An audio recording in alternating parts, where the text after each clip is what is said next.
Yarhamkumullah. Tayyib. Qala Syekh Abdullah Al-Bassam rahimahullah, ma yu'khadhu minal hadis. Apa faedah yang diambil dari hadis ini? Al-ula istihbabul isra' fi tajhizil mayyit. Disunnahkan untuk kita menyegerakan penyelenggaraan jenazah, jangan lama-lama. Wa fi hamlih, juga ketika kita memikulnya jangan berlambat-lambat. Kalau dia orang yang baik, maka apa? Jangan kita dinilai sebagai orang yang memperlambat dia untuk mendapatkan nikmat kubur. Kalau dia orang yang jahat, ngapain? Di leher kita ada orang yang busuk untuk kita pikul lama-lama, nggak usah. Segera apa? Diselesaikan itu. Lakin bi ghairi sur'ah, tetapi bukan dengan kecepatan yang yahsulu ma'aha dararun alal janazah, yang menyebabkan justru ada doror, adanya gangguan kepada jenazah itu, hanya badannya bergoncang-goncang karena kita lari-lari. Itu nggak perlu sampai lari-lari, tapi apa? Jalan cepat. Baik. Au alal musyi'in, atau orang-orang yang mengiringi. Karena yang membawa jenazah boleh jadi orang kuat, lari dengan cepat, lari sprint. Nah, yang mengiringi akhirnya jatuh-jatuh di belakang. Nah, jangan, tapi apa? Sesuai dengan kecepatan secara umum orang-orang kalau berjalan cepat. Baik, yang kedua yuqayyadul isra' bima idza lam yakunil maut faj'ah. Yaitu perintah untuk menyegerakan jenazah ini dibatasi dengan apabila kematiannya itu bukan kematian yang tiba-tiba, kematian yang mendadak. Yukhsha ayyakuna ighma'an, karena dikhawatirkan orang tadi ternyata tidak mati, dia cuma pingsan, atau istilahnya adalah mati suri. Suri mati. Yaitu jantungnya berhenti mendadak padahal sebenarnya nyawanya masih ada itu. Sehingga seluruh kalau jantung sudah berhenti, seluruh gerakan badan dan gerakan otak boleh jadi akan lumpuh. Nah, orang akan mengira mati padahal belum tentu ini betul-betul kematian. Sebagaimana banyak disebutkan dalam kisah-kisah mati suri di Al-Adhiya punya Ibnul Jauzi itu.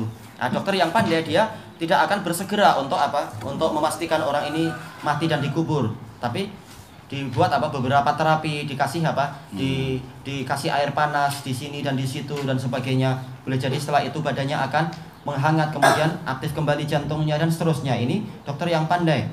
Kalau zaman sekarang mungkin dengan sedikit alat picu jantung, tapi jangan banyak-banyak dan semacam itu. Ini clinical death. Semacam clinical itu. Death. Artinya apa? Kematian apa? Mati suri itu.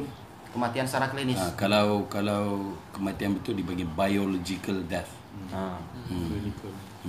Jayid, itu jayid. Baik, ini yang kedua, yaitu boleh jadi dia adalah pingsan saja, tapi pingsan yang amit, yang sangat mendalam, sampai orang-orang tidak akan merasakan detak jantungnya atau denyut nadinya dan sebagainya. Ya, keadaan yang sangat mendalam, nafas pun sudah tidak ada. Padahal ini adalah pingsan saja barangkali. Fayambaghi alla yudfan, maka kalau kematiannya adalah mendadak, tidak ada tanda-tanda kematian sebelumnya, maka jangan dia segera dimakamkan hatta yutahaqqaqa mautuh, sampai dipastikan kematiannya itu, dicari kepastiannya.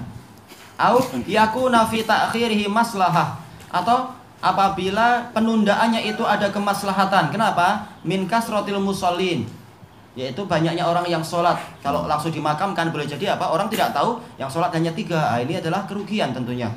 Padahal kalau yang sholat sampai 40 orang dari ahli tauhid, maka orang tadi dapat syafaat.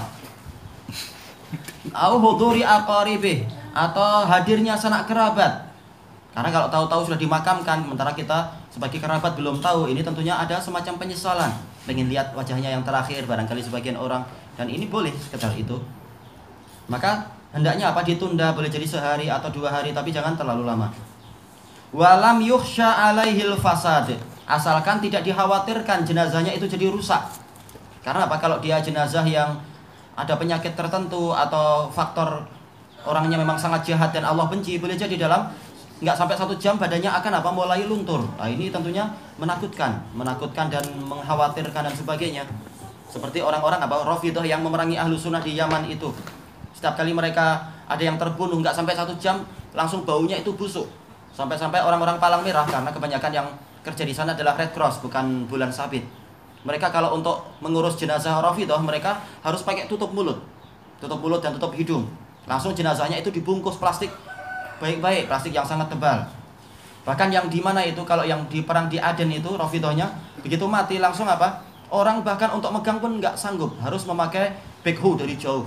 Karena terlampau busuk, terlalu jahat orangnya itu. Adapun kalau yang dari ahlu sunnah, ahli tauhid, maka walaupun sekian hari badannya tidak berubah, bahkan sampai 18 bulan, 1,5 tahun tidak berubah, baunya juga bukan bau yang busuk, sebagian baunya wangi, sesuai dengan apa kadar keimanannya dan amalnya. Tapi syahidnya adalah apa? Boleh jadi orang-orang karena dia jahat atau karena penyakit tertentu badannya akan cepat rusak. Maka kalau penundaannya itu menyebabkan cepat rusak, sebaiknya apa? Diperbanyak pengawetnya atau memang sebaiknya dimakamkan dengan segera. Yang ketiga, fihi talabu maslahatil akhyar, musahabatil akhyar. Ini adalah termasuk apa? Kedalaman faedah yang diketahui oleh para ulama, yaitu disunnahkan untuk kita mencari persahabatan dengan orang-orang yang baik dan menjauh walibtiat anil asrar, menjauh dari orang-orang yang jelek. Kalau orang itu jahat, maka untuk apa kita lama-lama membawa dia di leher kita? Segera aja dia itu dimakamkan, dimasukkan ke dalam bumi. Kalau dia orang baik, maka apa? Alasannya bukan masalah dia itu di leher kita lama-lama, tapi masalahnya adalah demi kebaikan dia ingin mendapatkan apa itu? Nikmat kubur dengan segera, maka kita lanjutkan. Bukan karena kita tidak suka dia dekat dengan kita. Nah, dari sini kita tahu apa? Disunahkan untuk apa? Untuk mencari teman-teman yang baik. Kalau yang meninggal saja seperti itu, apalagi yang masih hidup, bersahabat dengan orang-orang yang baik. Ini lebih banyak faedahnya dan menjauh dari orang-orang yang jelek.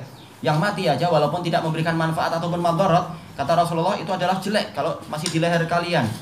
Nah, yang hidup masih mampu untuk mencuri, masih mampu untuk menipu kita, masih mampu untuk mengelabuhi kita atau membuat nasihat yang salah untuk kita. Nah, ini bahaya. Maka harusnya dijauhi orang-orang yang jelek. Yang keempat, qala Syekhul Islam Ibnu Taimiyah, man kana mudhiran lil Islam fa innahu tajri alaihi ahkamul Islamidz dzahirah. Orang yang menampakkan keislaman maka berlangsung pada dirinya hukum-hukum Islam yang zahir. Zahirnya dia muslim, juga apa? IC-nya muslim, maka hukumnya adalah muslim, yaitu apa? Minal munakahah, boleh dia itu dinikahkan atau dinikahi, wal muwarasah, boleh dia diberi warisan atau diwarisi, wa taghsilih, dan juga apa? Dimandikan. Kalau dia orang kafir nggak perlu dimandikan. Wassolati alaih, dan juga disolati. Hukumnya muslim maka dia disolati. Wadafnih, dan dia dimakamkan fi maqabiril muslimin, di pekuburan kaum muslimin. Wa nahwi dzalik, dan yang semacam itu. Adapun kalau dia orang yang jelas kekafirannya, maka tidak boleh dia diperlakukan semacam tadi, dan tidak boleh dia itu dimakamkan di pekuburan muslimin. Sebagaimana disebutkan di dalam kisah-kisah nyata, ada apa? Sebagian kaum muslimin yang mimpi didatangi oleh apa? Orang-orang yang meninggal yang dimakamkan di sebuah pekuburan, mengatakan, kenapa hari ini yang dimakamkan adalah orang jelek? Ini sangat mengganggu kami, nggak layak dia jadi tetangga kami. Memang nggak layak. Sebagaimana disebutkan oleh Imam Al-Ajuri dan lain-lain, ketika apa? Jenazah Mu'tazilah dimakamkan di pekuburan muslimin, mereka terganggu semua. Orang-orang yang di situ, nggak layak tetangga ini masuk di dalam apa? Wilayah kita. Itu adalah mengganggu memang. Kenapa? Ketika datang azab, maka yang lain boleh jadi akan ketakutan, atau yang lain akan melihat pemandangan yang menakutkan, atau boleh jadi dia akan merasakan sedih, merasakan teriakan-teriakan, enggak suka. Harusnya apa? Orang yang disiksa jangan di tempat kami, tempat yang jauh sana. Ini istilahnya seperti itu. Dan kisah-kisah banyak tentang masalah itu. Kalau jenazah kafir itu dimasukkan di jenazah kaum muslimin, atau jenazah mubtadi'ah dikumpulkan dengan apa? Jenazah ahlus sunnah. Ini akan mengganggu orang-orang yang baik, karena siksaan itu akan mengganggu. Tayyib, ilahuna wallahu a'lam. Subhanakallahumma wa bihamdika la ilaha illa anta astaghfiruka wa atubu ilaik. Bukan berarti jenazah mubtadi'ah itu haram di pekuburan muslimin. Halal, masih boleh karena dia masih muslim. Cuma ternyata apa? Itu pun masih muslimin yang di alam kubur masih terganggu. Wallahu a'lam.